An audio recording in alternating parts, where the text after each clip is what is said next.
Hello students, welcome back to study with Deep YouTube channel. And आज के इस video में हम लोग डीएवी क्लास 8 के इंग्लिश का सैंपल पेपर डिस्कस करने वाले हैं। देखिए गाइस, ये जो सैंपल पेपर है इसी प्रकार का क्वेश्चंस आपके बोर्ड एग्जामिनेशन में पूछा जाएगा। यानी पेपर का जो पैटर्न होगा वो बिल्कुल सेम होगा। जिस टाइप के क्वेश्चंस इसमें आपको पूछे गए हैं उसी टाइप के क्वेश्चंस आपके एग्जामिनेशन में भी आपको पूछे जाएंगे। इस वीडियो में हम लोग आपको पूरा सैंपल पेपर समझाएंगे। उसके साथ साथ मैं आपको कुछ इंपॉर्टेंट ऐसी बातें भी बताऊंगा जिसका यूज करके आप इंग्लिश में अच्छा परफॉर्म कर सकते हैं। आप लोग वीडियो को पूरा अंत तक देखिएगा, आपको बहुत ज्यादा फायदा होगा। और हाँ, अगर आप चैनल पे नए हैं ना तो चैनल को सब्सक्राइब करके बेल आइकन को प्रेस करके ऑल पे प्रेस कर लीजिए, क्योंकि डीएवी क्लास 8 से रिलेटेड जो भी इंपॉर्टेंट कंटेंट हो सकता है वो सभी आपको इस चैनल पर मिल जाएगा। और अगर अभी तक आपने वीडियो को लाइक नहीं किया है तो वीडियो को लाइक कर दीजिए, क्योंकि इस वीडियो को पूरा देखने के बाद आपको ये समझ में आ जाएगा कि इंग्लिश का पेपर कैसा आने वाला है और कैसे हम लोग ज्यादा से ज्यादा मार्क्स स्कोर कर सकते हैं। तो चलिए हम लोग वीडियो को शुरू करते हैं। सबसे पहले आप लोगों को, जैसा कि मैंने आपको सिलेबस वाले वीडियो में बताया था कि आपके पेपर में 3 सेक्शंस रहेंगे। ABC सेक्शन ए जो होगा वो रीडिंग का रहेगा, सेक्शन बी राइटिंग और ग्रामर का रहेगा और सेक्शन सी लिटरेचर का रहेगा। और आपको जो भी इंपॉर्टेंट इंस्ट्रक्शंस दिए गए हैं वो अपने मेन क्वेश्चन पेपर में आप जरूर पढ़ लेंगे। अब हम लोग आते हैं पैसेज वाले पार्ट में। तो देखिए, सबसे पहले आप लोगों का जो सेक्शन ए होगा ना वो रीडिंग सेक्शन रहेगा जो कि 20 मार्क्स का रहने वाला है। इसके बाद राइटिंग और वो मिला करके 30 मार्क्स और लिटरेचर फिर 30 मार्क्स। तो यहाँ पर आप लोगों को सबसे पहले क्या दिया गया, एक पैसेज दिया गया है। यहाँ पर पैसेज को सॉल्व करते समय आपका ये अप्रोच होना चाहिए कि अगर हो सके ना तो सबसे पहले आप लोग पैसेज को ही पढ़ें। देखिए, बहुत सारे बच्चे दूसरे चीज़ का यूज़ करते हैं। वो लोग क्या करते हैं, पहले क्वेश्चंस पढ़ते हैं फिर पैसेज पढ़ते हैं, और कुछ बच्चे होते हैं जो पहले पैसेज पढ़ते हैं फिर क्वेश्चन पढ़ते हैं। तो आपको जो भी बेहतर लगता हो वो आप कर सकते हैं, लेकिन मैं आपको यही सजेस्ट करूँगा कि पहले आप पैसेज पढ़ें देन आप क्वेश्चन पढ़ें। लेकिन अगर आप पहले क्वेश्चन पढ़ना चाहते हैं बाद में पैसेज, तो आप वो भी कर सकते हैं। सबसे पहले आप लोग देखिए सवाल कैसे यहाँ पर दिया गया है। सवाल डायरेक्ट है, Mr Elliot is described as, यानी यहाँ पर किसी मिस्टर इलियट नाम के व्यक्ति की बात हुई होगी जिसको यहाँ पर डिस्क्राइब किया गया है। लेकिन अगर हो सकता है इस पूरे पैसेज में आप लोगों को ना मिस्टर इलियट के इस सेंटेंस के बारे में वैसा कोई खासा जानकारी एक ही लाइन में नहीं दिया हुआ हो, तो हो सकता है कि आप लोगों को पूरा पैसेज पहले पढ़ना पड़े, फिर आप लोगों को उनमें से कंक्लूजन निकालना पड़े कि हाँ, इस पूरे पैसेज को पढ़ने के बाद मिस्टर इलियट के स्वभाव के बारे में किस प्रकार की जानकारी हमें मिल रही है, उस हिसाब से आप फिर इसका आंसर लिखेंगे। तो ये चूंकि एक MCQ क्वेश्चन है तो आप लोगों को इस टाइप के क्वेश्चंस का आंसर करना काफी आसान होने वाला है कि हाँ, मिस्टर इलियट किस टाइप के व्यक्ति थे। अगर आप एक बार पैसेज को पढ़ेंगे तो आपको ये जो क्वेश्चन है वो अच्छी तरीके से क्लियर हो जाएगा। उसके बाद according to passage the family life in suburbs is described as, यानी कि फैमिली का लाइफ किस प्रकार से डिस्क्राइब किया गया है वो आपको यहाँ पर पूछा गया है। Dull and chosen for Mr Elliot's convenience, या फिर unwelcoming Mr Elliot wants to leave, या फिर पुअर बट फ्रेंडली। तो यहाँ पर आप लोग देखेंगे कि जब आप इस पूरे पैसेज को पढ़ेंगे तो आप लोगों को इसका आंसर मिलेगा।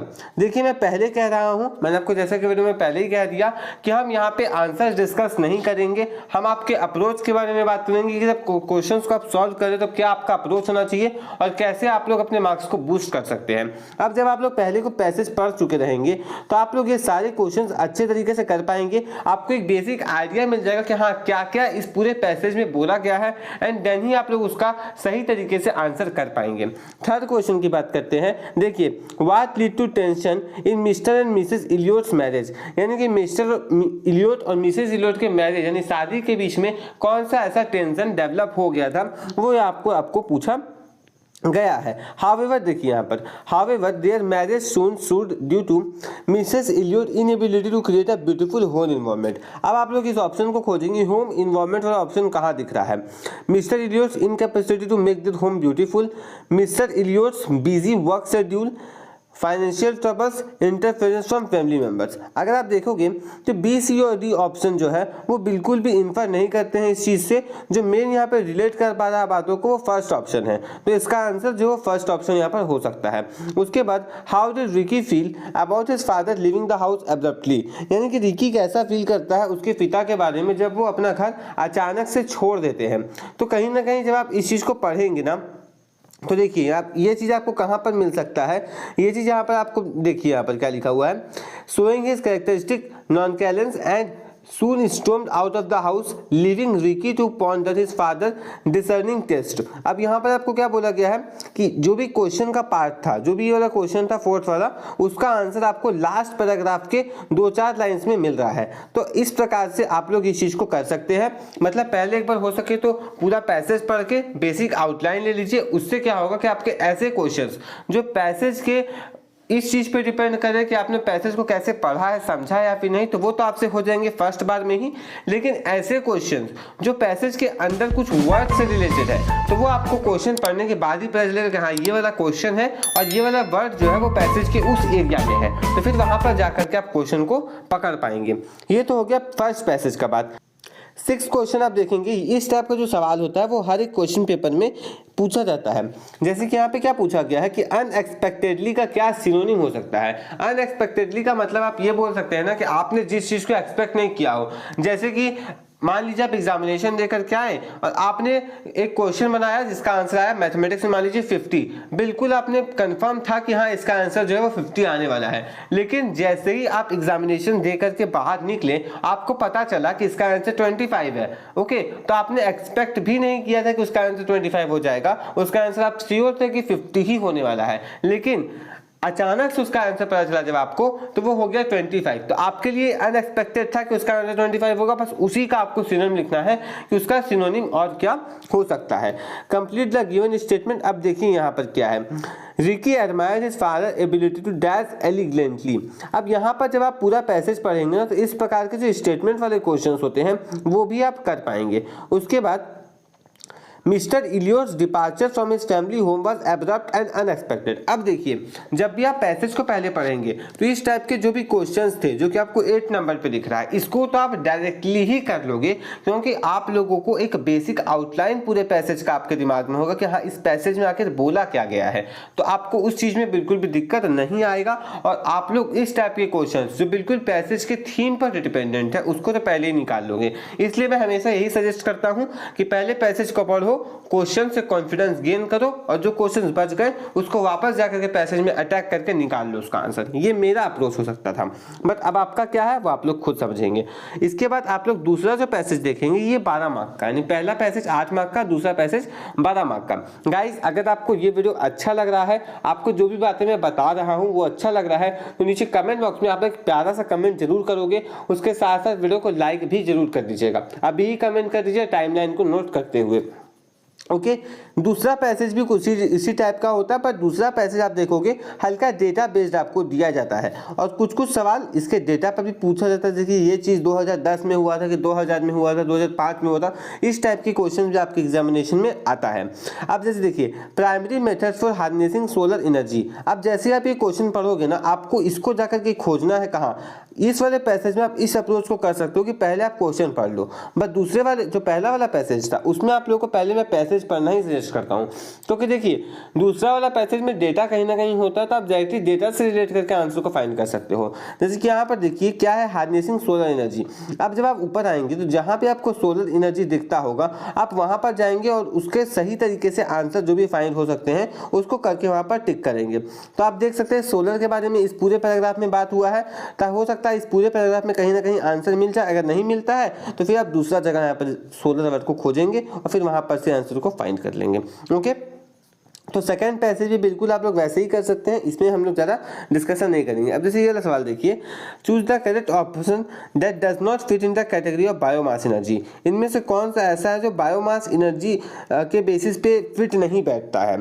तो बायोमास क्या होता है वो आपको पता होना चाहिए। अगर आपको नहीं पता है तो आप पैसेज पढ़ेंगे तो आपको पता चल जाएगा। एंड देन फिर आप लोग जो भी ऑप्शन होगा इसका ABCD में से, उसको आप लोग टिक करके आगे बढ़ सकते हैं। उसके बाद 6th क्वेश्चन देखिए, Which of the following word does not align with renewable energy resource? इनमें से कौन सा ऐसा है जो कि renewable energy resource के साथ क्या नहीं कर रहा है, अलाइन नहीं कर रहा। ऑब्वियस सा बात है, ऐसा कौन हो सकता है सर, फॉसिल ही हो सकता है, क्योंकि फॉसिल फ्यूल्स के बारे में हम लोग जानते हैं कि वो नॉन रिन्यूएबल होते हैं।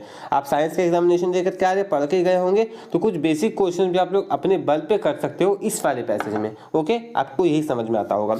आगे आइए, ऐसा नहीं कि सिर्फ इसी पैसेज का ये कहानी है। आप जब दूसरे पैसेज भी देखोगे ना, जिसमें इस प्रकार का डेटा बेस्ड क्वेश्चन होगा, तो कुछ ऐसे सवाल होते हैं जो कॉमन सेंस से बेस्ड होते हैं। आप डायरेक्टली उसका आंसर खुद से कर सकते हो बिना पैसेज के बेसिस पर। ओके, अब देखिए इस टाइप का जो क्वेश्चन आता है, जैसे कि आपका साइंस सिस्टम में असर्शन रीजन आता था, उस टाइप के क्वेश्चन इंग्लिश में पूछे जाते हैं। आपको दो स्टेटमेंट दिया जाएगा और दोनों के बीच में रिलेशन किस प्रकार का हो सकता है एस्टेब्लिश करना है, वो आपको यहाँ पे पूछा जा सकता है। तो यहाँ पे कुछ कुछ क्वेश्चंस एक एक दो मार्क्स के थे, वो आपने देख लिए होंगे। अब हम लोग बात करते हैं राइटिंग और ग्रामर सेक्शन में। देखिए राइटिंग और ग्रामर सेक्शन में आप लोगों को मैं पहले कह रहा हूँ दो ही चीज आएगा। एक पहला सवाल जो भी रहेगा 3rd नंबर, उसमें एक नोटिस आएगा, एक ईमेल आएगा। दोनों में से कोई एक चीज करना आपको रहेगा। तो यहाँ पर आप देखिए यू आर सोनाली या सोहम और राइट एन ईमेल। आपको यहाँ पर क्या लिखना है, राइट एन नोटिस। यहाँ पे आपको नोटिस लिखना होगा इस वाले सवाल में, और आप लोगों को यहाँ पर क्या लिखना है, एक ईमेल लिखना है। तो अब आपको जो भी बेहतर लगता हो, जिसका फॉर्मेट आपको अच्छे तरीके से याद रहता हो, वो आप लोग करेंगे। मैं आपको ऐसा कुछ भी नहीं कहूँगा कि आप बिल्कुल ईमेल को ही करो, मैं ये भी नहीं कहूँगा कि आप बिल्कुल नोटिस को करो। आपको जो भी पसंद है आप लोग यहाँ पर वो कर सकते हो। या तो आपको नोटिस पसंद होगा नोटिस कर लो, नहीं तो आपको ईमेल पसंद होगा तो फिर आप ईमेल कर सकते हो। ओके, लेकिन हाँ इतना जरूर कहूँगा कि अगर आप लोगों को आता नहीं है तो आप इतना जान लो कि नोटिस में हम लोग सबसे पहले एक डब्बा बनाते हैं। यहाँ पर अपने स्कूल का नाम लिखते हैं, जिस भी जगह से आप इस ईमेल को नोटिस को लिख रहे हो उसके नीचे बड़ा बड़ा सा नोटिस लिखते हैं। फिर हम लोग यहाँ पर डेट डालते हैं, फिर हम लोग यहाँ पर उसका हेडिंग डालते हैं। यहाँ पर रहता है बॉडी, फिर यहाँ पर अंडरसाइन का सिग्नेचर रहता है। ओके, बॉडी में हम लोग क्या लिखते हैं, this is to inform all the student that our school is going to organise this फलना फलना चीज। तो वो पूरा बॉडी हम लोग यहाँ पर लिखते हैं, और फिर लास्ट में लिखते हैं फॉर मोर डिटेल्स कॉन्टैक्ट अंडरसाइंड, या फिर आप अपना नाम इस जगह दे सकते हैं। वो सारी चीज़ों को हम लोग यहाँ पर मेंशन करते हैं, वो चीज़ को हम लोग फिर खत्म करते हैं। ये हो गया आपके नोटिस वाला पार्ट। उसके बाद हम लोग बात करेंगे नेक्स्ट जो आपका पार्ट है। इसमें देखिए आप लोगों का रीडर को कहीं ना कहीं हल्का सा घुसाया जाता है। देखिए मैंने आपको पहले ही कहा कि जो 4th वाला क्वेश्चन होता है ना, मैंने आपको सिलेबस वाले वीडियो में कहा था कि जो 4th वाला क्वेश्चन होता है उसका टॉपिक ऑलरेडी आपके सिलेबस में दिया गया है, और अगर आप उसके बाद भी उसको नहीं करके जाओगे ना तो फिर क्या ही बोलूँ मैं। आप लोगों को वो सारे टॉपिक्स को प्रिपेयर करके जाना चाहिए। नीचे डिस्क्रिप्शन पर हम लोगों ने सारे टॉपिक्स जो भी आपके सिलेबस में दिया गया है उस पर कंटेंट ऑलरेडी अपलोड किया हुआ है, आप लोग जाकर के देख सकते हैं। नीचे डिस्क्रिप्शन पर लिंक है। कम से कम हर एक टॉपिक का ना आप लोग एक बेसिक आउटलाइन ले लो कि हाँ क्या क्या लिखना है इस चीज पर, ताकि अगर आप रट के भी नहीं जाते हो, रटना तो पहली बात है नहीं, अगर आप रट के नहीं भी जाते हो, आपको याद नहीं भी रहता है, तो आप एग्जामिनेशन में खुद से उन सारी चीजों को फ्रेम करके लिख सकते हो। इसीलिए एक बार बेसिक आइडिया सारे टॉपिक्स का ले लेना। टोटल 10 या 12 टॉपिक्स आपके सिलेबस में दिए गए हैं, जैसे कि केयरिंग फॉर एल्डरली, फिर जनरेशन गैप, उसके बाद आप टॉलरेंस वाला topic, value of games and sports in life. इस प्रकार के आप लोगों को 8-10 टॉपिक्स दिए गए हैं। मैं तो यही कहूंगा कि 10 के 10 टॉपिक्स रटना मत, बिल्कुल रटना नहीं है, पढ़ के चले जाना। वहां पर अपने आइडियाज हल्का यूज कर करके सारे को फ्रेम करके लिख सकते हो। लेकिन इतना है कि जब सिलेबस में ही बोला गया कि 5 मार्क्स का सवाल यहाँ पर से आना है, तो फिर उसे छोड़ के जाने का तुक बनता नहीं है। और मुझे समझ में नहीं आता कि लोग उसे क्यों छोड़ के जाएंगे। आप लोग करके जाना, आपको 5 मार्क्स वहां पर से मिल जाएगा। ओके, यहाँ पर कॉम्पेंसेट सोल्स आप लोग यहाँ पर देखेंगे, रीडर यूनिट से आप लोगों को यहाँ पर से रिलेट करके बताया गया है, और केयरिंग फॉर एल्डरली का क्या नीड हो सकता है वो आपको यहाँ पर बताना है कि आप लोग। अब देखिए इस टॉपिक में आप क्या लिख सकते हैं कि आप एल्डर का केयर कैसे कर सकते हैं, उसका क्या जरूरत है, वो चीज़ आप लोग यहाँ पर मेंशन कर सकते हैं। आगे आते हैं नेचर के बारे में। नेचर के बारे में भी हम लोगों ने वीडियो बना दिया है, वहाँ पर अगर आप देखोगे तो नेचर के बारे में जो जो इंपॉर्टेंट पॉइंट आपको आर्टिकल में लिखा जाना चाहिए वो अवेलेबल है, आप लोग जाकर के देख सकते हो। सेकंड में भी आप लोग देखोगे यहाँ पर क्या लिखना है, आर्टिकल टाइप का ही लिखना है, बिल्कुल आर्टिकल ही लिखना है। और फर्स्ट वाले में लेटर टू एडिटर लिखना था, सॉरी मैंने सर आर्टिकल बोल दिया था, यहाँ पे लेटर टू एडिटर लिखना है। अब लेटर टू एडिटर का फॉर्मेट भी काफ़ी आसान है। अगर आप लेटर टू एडिटर लिखना नहीं जानते हैं तो नीचे कमेंट बॉक्स में लेटर टू एडिटर लिख दीजिएगा, ताकि हम उस पर एक वीडियो बना दे। बट उसको भी लिखना काफी ज्यादा आसान होता है। अपना जगह का नाम लिखिए, सेंडर एड्रेस, फिर रिसीवर एड्रेस, फिर आप लोग वहां पे अपना जिस भी लोग को पेपर लिखते हैं, जिस भी पेपर के लोगों को आप वो पत्र लिख रहे हैं, फिर उसका नाम हम लोग लिखते हैं। उसके बाद हम लोग रिस्पेक्टेड सर, डियर सर, जो भी यूज करना है वो यूज करते हैं। फिर through the columns of esteemed newspaper I would like to draw the attention, इस प्रकार से हम लोग पूरा इस चीज को कंप्लीट करते हैं। बट इतना ध्यान रखिएगा कि एडिटर वाला सवाल और आर्टिकल वाले सवाल में से कोई एक सवाल करना होगा, तो दोनों में से कोई एक चीज आप अच्छे से प्रिपेयर कर लोगे। लेकिन हाँ, सारे के सारे टॉपिक्स पढ़ के जाना, ये कंफर्म नहीं है कि कौन से टॉपिक पे आपका सवाल आपको देखने को मिलेगा। गाइस मैं एक बार फिर से आप सभी को बोल दे रहा हूँ, ये सैंपल पेपर है, इसलिए आप ये एक्सपेक्ट बिल्कुल भी नहीं करेंगे ये सारे के सारे क्वेश्चंस आपके एग्जामिनेशन में आ जाएंगे। बट हाँ, ये रहेगा कि पैटर्न सेम रहेगा। नोटिस आना है तो आएगा, बट टॉपिक बदल दिया जाएगा। ईमेल आना है तो आएगा, टॉपिक बदल दिया जाएगा। आर्टिकल आना है तो आएगा, टॉपिक बदल दिया जाएगा। इस बात पे बिल्कुल आप लोग गौर करेंगे। उसके बाद आप लोगों का जो अगला टाइप का सवाल आता है वो आता है एडिटिंग वाला सवाल। अब इस एडिटिंग वाले सवाल में क्या किया जाता है ना कि हर एक लाइन में एक एरर दिया जाता है, जैसे कि modern town is planning is overlooked the.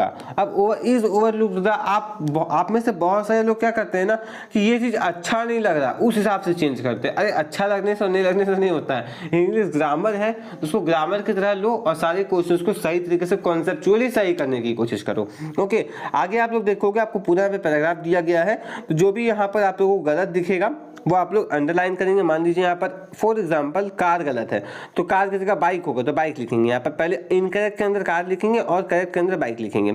लेकिन ध्यान रखना है, आप में से बहुत सारे लोग इस पूरे को उतारते हैं अपने कॉपी में, इसकी कोई आवश्यकता नहीं है। आप दो कॉलम बनाओगे, एक इनकरेक्ट का एक करेक्ट का। इनकरेक्ट वाले में सारे इनकरेक्ट लिखोगे, एक लाइन का इनकरेक्ट यहाँ, एक लाइन का इनकरेक्ट यहाँ, एक लाइन का इनकरेक्ट यहाँ, इस प्रकार से। और उसके जगह जो करेक्ट हो सकता है उसको आप लोग फिर यहाँ पर इस वाले बॉक्स में भरोगे। आप कॉपी में बिल्कुल ऐसे ही उतारोगे। गाइज मैं आपको फिर कह रहा हूँ, आप लोग एक दो पेपर को अच्छे से सॉल्व कर लो, एक दो क्या दो तीन पेपर को अच्छे से सॉल्व कर लीजिए।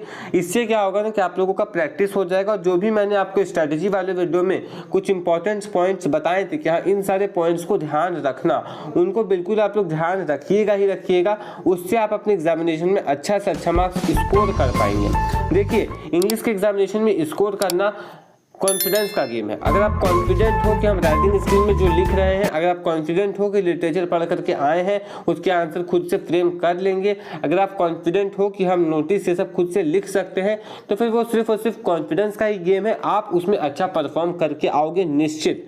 साइंस एसएसटी जैसा कुछ याद करने का नहीं है, ये पूरा गेम है कॉन्फिडेंस का। ओके, उसके बाद हम लोग आगे बढ़ते हैं। अब देखिए ये जो रीअरेंजिंग वाला सवाल होता है ना, ये भी काफी ज्यादा आसान होता है। और ये सवाल ग्रामर के अंदर आता तो है बट ये ग्रामर वाला नहीं होता है, ये होता है आपके एप्टीट्यूड को टेस्ट करने के लिए कि आप सेंटेंसेस को सही तरीके से फ्रेम कर पाओगे या नहीं। देखिए इसका भी आप लोगों को ना 3-4 एग्जांपल जरूर कर लेना चाहिए। जैसे कि यहाँ पर आप लोग क्या देखेंगे, बी में क्या दिया गया है, protects memory it also thinking and skills. तो आप बी वाले पार्ट को कैसे बना सकते हो, it also protects memory and thinking skills. That's it, खत्म हो गया। इस प्रकार से आप लोग सी और डी का जो भी आंसर होगा वो नीचे कमेंट बॉक्स में कमेंट करके बताएंगे। 2 क्वेश्चन को नहीं प्रैक्टिस हो रहा है, इसके बाद एक और क्वेश्चन पेपर में लाऊंगा और 2-3 प्रीवियस ईयर के क्वेश्चन पेपर लाऊंगा, उससे आप लोगों का प्रैक्टिस बहुत अच्छा हो जाएगा। अब देखिए यहाँ पर जो 7th क्वेश्चन है इसमें आप लोगों को ना इंस्ट्रक्शन दिया गया है वेजिटेबल सूप को लेकर के, और उसी के माध्यम से आप लोगों को नीचे एक पैराग्राफ को कंप्लीट करना है। जैसे कि ध्यान से देखिए, saute diced onion and garlic in olive oil until fragrant add diced carrots, celery, bell pepper and zucchini cook for 5 minute. इस प्रकार से आप लोगों को प्रोसेस दिया गया है। अब आप इसको पैराग्राफ में कैसे चेंज करेंगे वो ध्यान से सुनिए। To prepare vegetable soup, diced onion and garlic are sauteed in olive oil until fragrant, diced carrots, celery, bell pepper and zucchini are added and cooked for 5 minutes. इस प्रकार से आप लोगों को पास्ट टेंस में इन सारे आंसर्स को लिखना पड़ता है। लेकिन एक बात आप लोग ध्यान दीजिएगा कि ऐसा ही क्वेश्चन आएगा, बिल्कुल यही क्वेश्चन आएगा, ऐसा जरूरी नहीं है। लेकिन हाँ, एक ऐसा क्वेश्चन आएगा जिसमें पैराग्राफ को आप लोगों को बनाना पड़ेगा खुद से, यानी कि आप लोगों को उसमें ऑप्शंस नहीं दिए जाएंगे, आप लोगों को खुद से सोच के करना पड़ेगा। सिर्फ आपको इस प्रकार का सेट ऑफ इंस्ट्रक्शन दिया जाएगा एंड उसके बेसिस पे आप लोगों को सवाल पूछे जाएंगे। देखिए इस टाइप के सवाल को ना सॉल्व करने का सबसे आसान तरीका यही होता है कि जितनी ज्यादा हो सके आप लोग प्रैक्टिस करें। एंड प्रैक्टिस करने के लिए भी सबसे अच्छा चीज आपके लिए previous year question paper, previous year sample paper और इस साल का सैंपल पेपर ही हो सकता है। इसके अलावा अगर आप और कोई रिसोर्सेज देख रहे हैं कि हम वहां से कर लेते हैं तो आपके पास बहुत ज्यादा टाइम होना चाहिए। अगर आपको लगता है कि आपके पास बहुत ज्यादा टाइम है तो निश्चित आपको कहूंगा एकदम कर ही लीजिए। कम से कम 10-15 क्वेश्चन अगर आपके पास टाइम है ना तो इस टाइप का कर ही लीजिए, बहुत आसान होता है। और अगर आप बैठेंगे 1 घंटा 1.5 घंटा लेकर के ना इन सारे क्वेश्चंस को, तो आप लोगों को एक पैटर्न जरूर समझ में आ जाएगा कि हाँ ऐसे इन सारे क्वेश्चंस को किया जाता है, तो आप लोग उसका आंसर जो है वो यहाँ पर सही कर लेंगे। ओके, लेकिन हाँ अगर आपके पास टाइम है, मैं फिर से कह रहा हूँ, अगर आपके पास टाइम है तो ऐसे क्वेश्चन को 10-15 जरूर प्रैक्टिस कर ले, आप लोगों को पक्का फायदा होगा आपके एग्जामिनेशन में। ओके, और करने का सबसे अच्छा तरीका प्रीवियस ईयर का सैंपल पेपर उठाइए, प्रीवियस ईयर का क्वेश्चन पेपर उठाइए, गूगल में डायरेक्ट सर्च कीजिए, इस टाइप के क्वेश्चंस आपको वहां पर मिल जाएंगे। और हाँ, अगर आप इस प्रकार के एक्स्ट्रा क्वेश्चंस चाहते हैं ग्रामर के तो नीचे कमेंट बॉक्स में कमेंट करके बताइएगा, मैं कोशिश करूंगा कि आप लोगों के लिए 2-4 ऐसे शीट ला दिए जाए जिसमें ऐसे सारे क्वेश्चंस बहुत सारे हो। अब देखिए 8th क्वेश्चन में आप लोगों को बोला गया है choose the correct word from the options given below to complete the following passage. यानी यहाँ पर आपको फिर से एक पैसेज दिया गया है जिसमें आप लोगों को कहीं कहीं गैप्स दिए गए हैं और उन गैप्स को आप लोगों को भरना है। जैसे कि आप लोग फर्स्ट गैप देखिए क्या दिया गया है, in the bustling city Sara dash, और आपको फिर 4 ऑप्शंस दिए गए हैं, walk, walks, is walking, has walked, briskly to catch her bus. अब यहाँ पर ना आप लोगों को पूरा ग्रामर का यूज होगा, जहाँ पर आप लोगों को ये टेस्ट होगा कि आप लोग ग्रामर जानते हैं या फिर नहीं।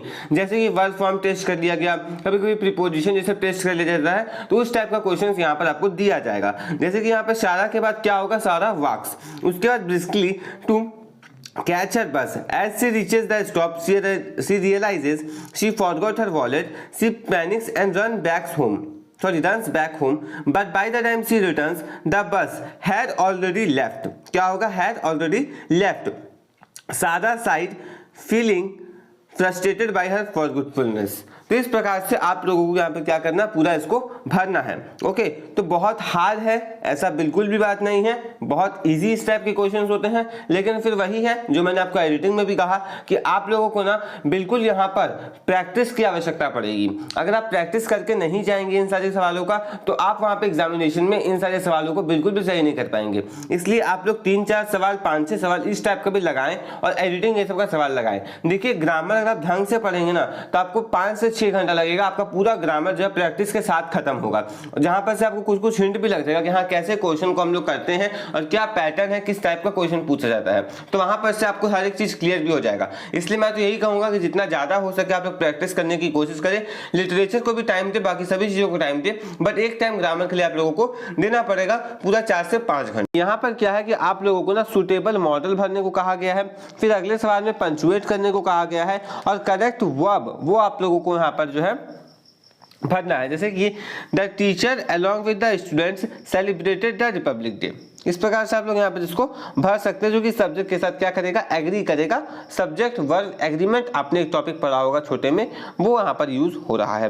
उसके बाद सेक्शन सी लिटरेचर वाला सेक्शन, देखिए सबसे इंपॉर्टेंट अगर मैं आपको बताऊँ ना, किसी इंग्लिश क्वेश्चन पेपर का जो सेक्शन होता है, जो सब बच्चों को आना ही चाहिए और आता भी है बेसिकली, वो यही वाला होता है, लिटरेचर सेक्शन।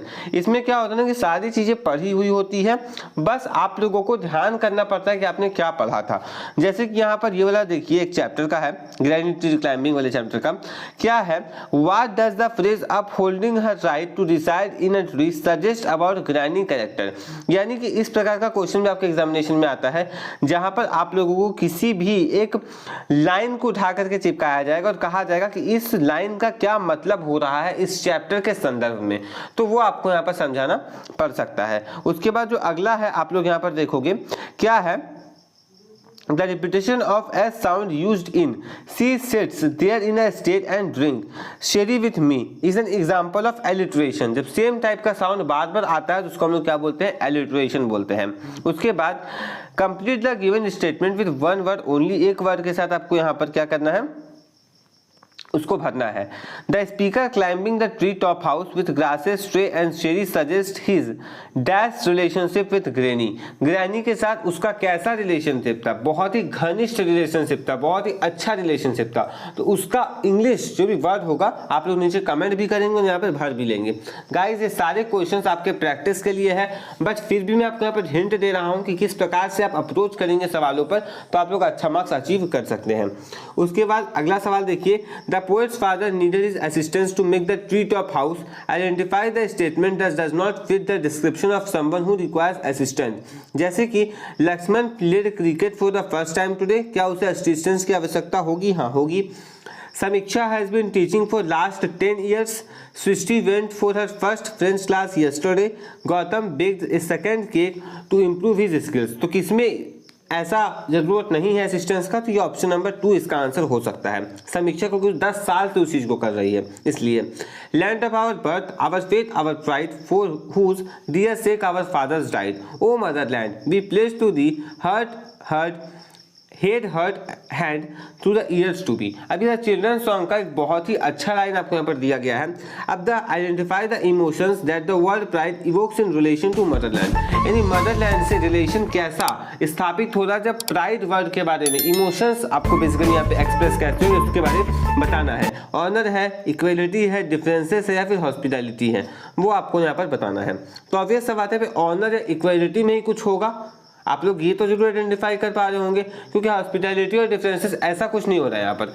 ऑनर होगा या फिर इक्वलिटी होगा।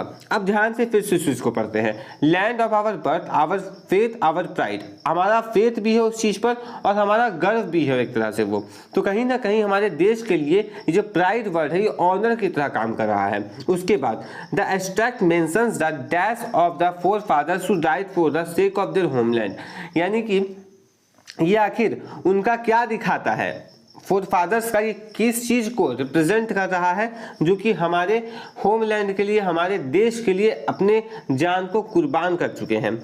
तो वो वर्ड आपको यहाँ पर भरना है। उसके बाद what is the relevance of word head, heart and hand used by the poet, यानी कि जो भी यहाँ पर वर्ड यूज किए गए हेड का, हर्ट का, हैंड का, वो पोएट का किस चीज को सिग्निफाइज कर रहा है या फिर क्या रेलिवेंसी है उस पॉइंट्स का या फिर उस वर्ड्स का जो यहाँ पर पोएट ने यूज किया है। तो ऑब्वियस सा बात है यहाँ पर ये जो वर्ड्स है ना, ये वो नहीं दिखाते हैं कि यहाँ पर कौन सा फिगर और स्पीच हो रही यूज रहा, वो नहीं पूछा गया। आपको पूछा गया इसका सिग्निफिकेंस क्या, क्या रेलिवेंसी है इस चीज की। तो आप खुद सोचिए। हेड मतलब कि दिमाग से सोचा गया, हार्ट यानी दिल में पत्थर रख के सोचा गया, ऐसा बोल सकते हैं। नहीं तो दिल और दिमाग का उपयोग करते हुए, और कहीं कहीं जहाँ शस्त्र का उपयोग करना पड़ा तो वहां पर हैंड का भी उपयोग किया गया, शस्त्रों का भी उपयोग किया गया कि हमारे देश को आजाद कर दो। बस उसी चीज के बारे में यहाँ पर जो है बात करी गई है।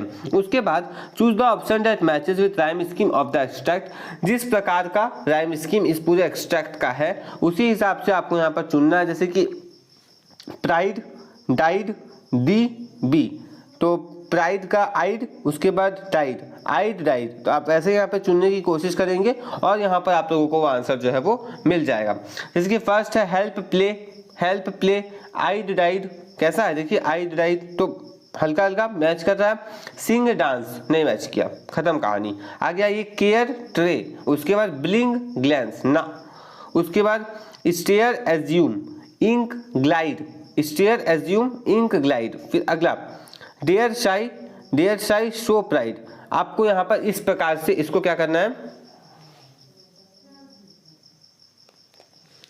अब देखिए जो डी पार्ट है ना, इसमें बोला गया है कि आप लोगों को ऑप्शन चूज करना है जो कि राइम स्कीम के साथ मैच करता हो। जैसे कि हेल्प केयर, स्टेयर रेयर, उसके बाद play tray, assume shy, sing bling, ink show, dance glance, glide pride. तो कौन सा मैच कर रहा है वो आपको यहाँ पर चूज करना है। उसके बाद 11th क्वेश्चन में आप लोगों को एक एब्स्ट्रैक्ट में यहाँ पर अटेम्प्ट करना है। तो ये सारे क्वेश्चंस गाइस आप लोग खुद करने की कोशिश करेंगे, इसमें भी आपको ऑप्शंस दिया गया है। ये आपका पूरा पार्ट मैंने यहाँ पर कंप्लीट करवाया, कुछ क्वेश्चंस मैं आपके लिए छोड़ रहा हूँ। अब देखिए जो क्वेश्चन के बारे में मैं बात कर रहा था ना कि आसान होता है, जो मैंने आपको बताया था आप स्ट्रेटेजी वाली वीडियो में, वो ये वाले क्वेश्चंस के बारे में बात कर रहा था मैंने 12 मार्क्स का। ये क्वेश्चंस आसान होते हैं क्योंकि ये क्वेश्चंस आपके बुक से डायरेक्टली पूछे जाते हैं। जैसे कि the king forgive the bearded man, what did he do to show his forgiveness, यानी कि जो किंग है ना उसने बियर्डेड मैन को, दाढ़ी वाले व्यक्ति को माफ कर दिया था। आखिर उसने ऐसा क्या किया था कि वो अपना दया उसके ऊपर दिखा रहा था, वो आपको यहाँ पर पूछा गया है। उसके बाद the lady call narrator A humourist justify, जो नरेटर को, जो लेडी थी ना वो नरेटर को क्या बोलती, ह्यूमरिस्ट, उस चीज को आपको यहाँ पे जस्टिफाई करना है। तो जब तक आप लोग चैप्टर को, जो भी आपको वहाँ पर फिक्शन दिया गया था, जो भी आपको वहाँ पे पोएम दिया गया था, जब तक उसे अच्छे से नहीं पढ़ोगे, नहीं समझेंगे ना आप लोग, तब तक आप इस टाइप के क्वेश्चंस को नहीं क्रैक कर पाएंगे कि कैसे ह्यूमर किया गया था, क्या ह्यूमरिस्ट के बारे में बात, उसने क्या पॉइंट ऐसा कहा था, तो आप रिलेट करके फिर आंसर नहीं लिख पाएंगे। इसलिए चैप्टर को समझना जरूरी है। सारे चैप्टर्स का एक्सप्लेनेशन अवेलेबल है हमारे चैनल पर, आप लोग सारे चैप्टर्स को जाकर के ईजिली समझ सकते हैं। लाइन बाय लाइन एक्सप्लेनेशन भी वहाँ पर दिया हुआ है। उसके बाद जो अगला सवाल है, inimitated instances and challenges and toys mentioned by poet in the line when life was challenged and toil, यानी कहीं ना कहीं यहाँ पर एपीजे अब्दुल कलाम वैसे समय के बारे में बात कर रहे होते हैं जब उनका लाइफ काफ़ी ज़्यादा चैलेंज वाला लाइफ होता है और काफ़ी ज़्यादा कठिनाइयों वाला लाइफ होता है। जब वो न्यूज़पेपर बेचने जाते थे, सुबह सुबह उठते थे, फिर स्कूल भी जाते थे, तो वो सारी चीज़ें आपको यहाँ पर क्या करना है, लिखना है। लेकिन ध्यान दीजिएगा 2 मार्क्स का ही सवाल है तो ज़्यादा आपको यहाँ पर इलेबोरेट भी नहीं करना है। उसके बाद बात Swami justified in thinking of himself as was spiritual on this earth given assistance he received from his father, यानी कहने का मतलब है कि जिस प्रकार का असिस्टेंस उसको उसके फादर से मिला, तो क्या स्वामी का ये सोचना कि वो बहुत खराब व्यक्ति है उस टाइम फ्रेम के लिए, क्या वो सही था? बस उस चीज को यहाँ पर क्या करना है, जस्टिफाई करना है। अगला, what was the final answer the king took for his question of right time to begin something, यानी कि जिस यहाँ पर आपको पूछा गया है कि आखिर किंग को ये चीज क्या समझ में आया था, क्या समझ में आया था कि कौन सा समय सही समय होता है किसी भी चीज को स्टार्ट करने के लिए। क्योंकि देखिए किंग के 3 सवाल थे कि सही समय क्या है, सही लोग क्या है और सही जगह क्या है। तो किंग के जो भी 3 सवाल थे उसमें से एक सवाल ये टाइम वाला भी था, तो उससे संबंध में ये सवाल आपसे पूछा गया है। उसके बाद what should be the chief concern of whole mankind, what other concern divert people attention from this, यानी कि सभी लोगों का जो मेन टेंशन वाला बात है, जो मेन सोचने वाला बात है, वो क्या होना चाहिए, वो आपको यहाँ पर पूछा गया है। उसके बाद why didn't Swami deliver the complaint letter to head master after the school, यानी कि हेड मास्टर को उसने कंप्लेंट लेटर क्यों नहीं दिया? सर ऑब्वियस सा बात है कि उसने यहाँ पर गलत बातें पूरी बताई हुई थी अपने पिताजी को, और पिताजी ने जो भी चीजें लिख करके दी थी सैमुअल के बारे में वो उसके कैरेक्टर के बिल्कुल अपोजिट थे। क्योंकि सैमुअल के बारे में जो भी चीजें लिख करके दी गई थी कि उसको हटा दिया जाए स्कूल से, उसको सस्पेंड किया जाए, बच्चों को वो मारता है, वो सब झूठ था। उसने ऐसा कभी भी सैमुअल के साथ या किसी भी दूसरे बच्चे के साथ परेशान नहीं किया था उसे। हाँ भले पनिशमेंट और सभी टीचर्स देते हैं तो उस टाइप की चीज़ें उसने करी थी, बट जिस प्रकार से स्वामी ने एग्जैजरेट किया था सारी चीज़ों को, उस टाइप से उस टीचर ने कभी भी नहीं किया था। तो बस इसी टाइप से आपको यहाँ पर सारी चीज़ों को एक्सप्लेन कर देना है। उसके बाद आप लोगों को द लंचियन के बेसिस पे इमोशंस पर एक सवाल आया है, तो इमोशंस ये सब आप तभी लिख पाएंगे जब आप चैप्टर को सही तरीके से समझेंगे और समराइज करने के लायक होंगे। इसलिए मैंने आपको स्ट्रेटेजी वाले वीडियो में कहा था कि सारे चैप्टर्स का आप लोग समरी अपने हाथों से लिखने का कोशिश करें। इससे क्या होगा ना कि आप लोगों का हैबिट भी बनेगा और सारे चैप्टर्स आपको दिमाग में आते भी चले जाएंगे। उसी बेसिस पे अगला सवाल भी आप लोग यहाँ पे देख सकते हैं। उसके बाद जो लास्ट क्वेश्चन आता है उसमें डायरी एंट्री आता है, नहीं तो इनफॉर्मल लेटर आपके एग्जामिनेशन में पूछा जाता है, जिसमें पिताजी को उस चैप्टर के बेसिस पे लेटर लिख दीजिए और दादी जी को उस चैप्टर के बेसिस पे लेटर लिख दीजिए, नहीं तो अपना क्या आपका पूरा एक्सपीरियंस रहा इस चैप्टर को लेकर के उसका एक डायरी एंट्री लिख दीजिए। तो इसमें भी कहीं ना कहीं समरी की आवश्यकता पड़ेगी। तो आप साफ तौर पर देख सकते हैं कि आप लोगों को इस वाले क्वेश्चन में 2 चैप्टर का क्वेश्चन आएगा, 2 अलग अलग चैप्टर रहेंगे, उसमें समरी की आवश्यकता पड़ेगा। उसके बाद आप लोगों को यहाँ पर भी 2 क्वेश्चंस हो गए, दोनों में आपको समरी की आवश्यकता पड़ेगी। 4 चैप्टर्स यहीं पर हो गए। उसके बाद फिर से आप लोग जब यहाँ पर देखेंगे तो ये 6 क्वेश्चंस में आप लोगों को समरी की आवश्यकता पड़ेगी, जिसमें आप शॉर्टली सारी चीज़ों को डिस्क्राइब कर पाओगे। तो अब यह सवाल है कि मान लीजिए यहाँ पे 7 क्वेश्चन अगर पूछे गए हैं और 5 क्वेश्चन से भी डिफरेंट सवाल आता है, तो 5 वो 4 हो गए, यानी 9। यानी इसका मतलब साफ है कि आप लोगों को 10 के 10 चैप्टर्स का जो समरी है वो पता होना चाहिए, तभी आप लोग सारे क्वेश्चंस का सही तरीके से आंसर कर पाएंगे।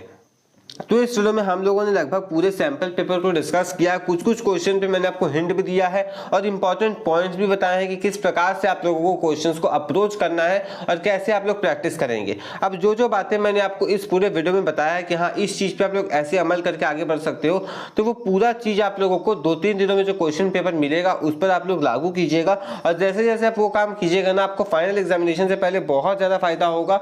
और जब आप फाइनल एग्जामिनेशन देने जाएंगे तो हाँ आप बोलेंगे कि हाँ फायदा तो हुआ है, इतना है कि तैयारी अच्छे तरीके से हो गई है। और जो अभी तक इंग्लिश के तैयारी को स्टार्ट नहीं किए हैं, नीचे डिस्क्रिप्शन पे आप लोगों को स्ट्रेटेजी वाली वीडियो का लिंक दिया गया है, उस वीडियो को देखिए। वहाँ पे मैंने बहुत सारी बातें आपको बताई कि कैसे आप तैयारी को कंटिन्यू कर सकते हैं, अच्छा कर सकते हैं। तो आप लोग उस वीडियो को जाकर के जरूर देखिएगा। और हाँ अगर आप चैनल पर नए हैं ना तो चैनल को सब्सक्राइब करके बेल आइकन को प्रेस करके ऑल भी प्रेस कर लीजिएगा। और हाँ इस वीडियो को फ्रेंड्स के साथ, अपने क्लासमेट के साथ अधिक से अधिक शेयर कर दीजिएगा। वीडियो कैसा लगा नीचे कमेंट बॉक्स में कमेंट करके जरूर बताइएगा। मिलते हैं नेक्स्ट वीडियो में। Thanks for watching.